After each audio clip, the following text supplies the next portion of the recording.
So I'm here talking to Elliott Goldberg, the author of this incredible book, The Path of Modern Yoga, The History of an Embodied Spiritual Practice. And this is a book that I recommend to all my yoga students and the yoga teachers that I train to be yoga teachers. And the reason is that Elliott tells the story of how modern yoga emerged through the main characters who created the tradition of modern yoga. And because he does that in such a compelling way, being a great storyteller, and he puts it in the context of social change and political change and cultural developments, it's highly readable and as informative as it is entertaining. So it's a great privilege to speak to Elliott and talk a little bit more. So there's no real substitute for reading the book. But what we're going to do in a series of chats with Elliott is just go through a number of the key characters that he writes about in his book. And we're starting today in this first talk with someone called Shri Yogendra, who pretty much, as Elliott will tell us, created what we now understand to be the modern yoga class format and modern yoga class tradition. So Elliott, my question to you is, what is the role of Shri Yogendra in the formation of modern hatha yoga? Yoga as most of us practice it today, with the yogic poses in the foreground, whether we perform them separately in order to dwell in them or linked together in a flowing sequence. Shri Yogendra founded the first yoga institute. He created the first yoga class. He became the first yoga teacher. In 1918, on Christmas Day, December 25th. And sorry, just as you're speaking, I'm just going to hold up to the camera because we actually have a picture in your book of the Institute on Versova Beach. And that's a great thing to have to visualize where it all started. Okay. Thank you. He founded the Yoga Institute, and he taught the first classes on the beach of Versova, a suburb of what was then called Bombay. This was the very first time that yoga was taught as a fitness and health regime. Before this, gurus taught yoga as a preliminary to meditation. Yogendra taught the asanas as an end in themselves. So before him, there were gurus. He was the first yoga teacher. He created the first yoga class. And we see that very clearly in the book, the way you tell the story of yoga coming out of the ashram and being made much more widespread.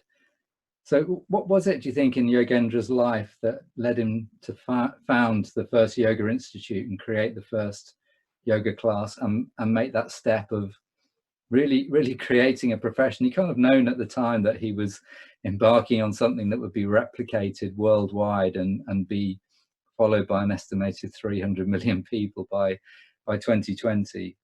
Extraordinary contribution. Yogendra went to college when he was 18 years old. Like many college students today, he was lost. He was depressed. A friend brought him to a meeting. He went to a lecture by Paramahamsa Madhavadasaji. He was very taken with the guru. In just a couple of days, he went off with the guru to his ashram. And there, with the other disciples, he learned about yoga. He was enthralled with physical culture. He was called Mr. Muscle Man. He opened a gymnasium where fellow students attended.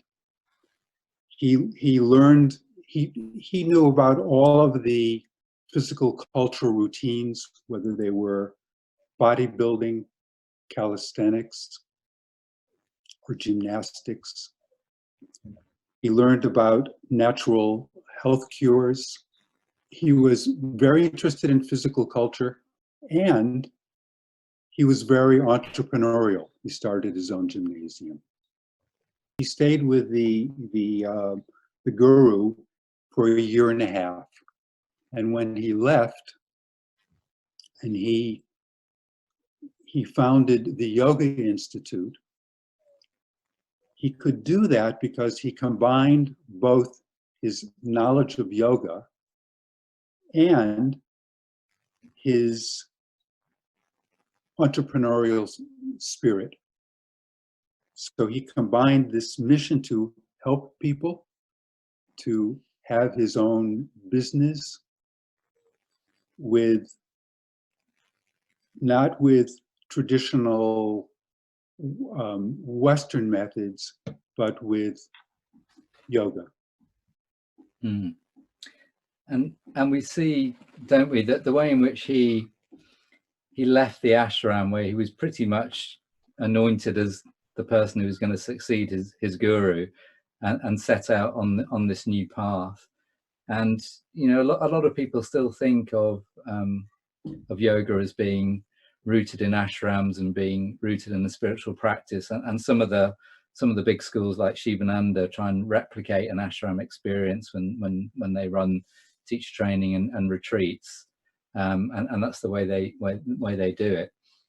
But I think there's still a tension today between yoga as a spiritual path ultimately, and the kind of ashram, retreating from the world and pursuing that, and then the path that Shri Yogendra was asserting was an equally important path of making yoga much more accessible to people who couldn't possibly give up their families and their jobs or have the time to go and devote themselves full time to spiritual inquiry, and so that was a great contribution, I think, to what he did as well. Yogendra's clients were middle-class Indians. They weren't interested in going off to an ashram. They didn't want to change their lives. They felt a lot of anxiety. What they wanted was going to a class to exercise and relax.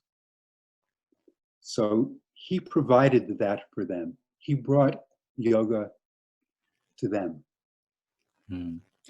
And you could almost, that sentence you just uttered, it's as relevant today as it was back then, isn't it, in terms of stress release and people needing yoga. And in the book, you summarize his contribution much more eloquently than I attempted to just now, when you say, in founding the Yoga Institute, Yogendra had relocated the center of hatha yoga instruction from the realm of the sacred, the ashram, where renunciates withdrew from ordinary society to seek spiritual liberation, to the realm of the secular, the yoga center or institute, where students exercise together to improve their health.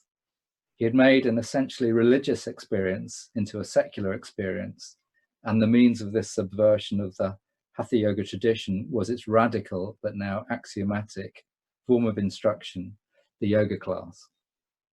Previously, practicing asanas was preparation for meditation. It was a means of remaining still, of being able to sit for a long period without distractions, including discomfort. There was no such thing as a yoga class before this.